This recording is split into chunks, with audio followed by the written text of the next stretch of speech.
School থেকে call আসছিল 3-4 দিন হয় বলে তুই স্কুলে যাস না। 3-4 দিন হয় তুই কোথায় যাস? না না দিদি, আমি তো স্কুলে যাচ্ছি। ঠিক আছে, তুই সোজা স্কুলে যাবি, স্কুলে গিয়ে পড়ালেখা করে আবার সোজা বাড়িতে চলে আসবি, কোথাও খেলাধুলা করবি না। হ্যালো ম্যাডাম, আজকেও আপনার ভাই স্কুলে আসেনি? কি আজকেও স্কুলে যায়নি? দেখি আজকেও কোথায় গিয়েছে, আজকেও দেখা হলে ওকেই আমি বলবো। এই যে শোনো, তোমরা কি আমার ভাইকে দেখেছো? না না দেখি নাই তো, আজ 2-3 দিন থেকে খেলতে আসতেছে না। তুই এখানে কি করতেছিস? তুই ইসুর ভাই না? হ্যালো, কি নতিক তোর কাছে? আমি আসতেছি, দাঁড়া। আজকে আমি ওকে মজা দেখাবো।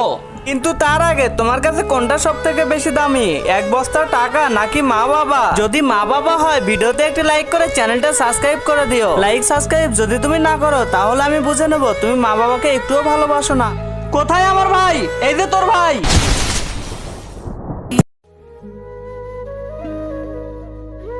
এই যে ম্যাডাম, নেন আপনার পিৎজা। তুই এখানে কাজ করতেছিস কেন? দিদি, এবার রাখি বন্ধনে আমি তোমাকে কিছু উপহার দেওয়ার জন্য এই কাজগুলো করতেছি। ইস্যু, তুই তো অনেক ভাগ্যবান, তুই নীতিশের মতো একটা ভাই পেয়েছিস। আমার ভাই।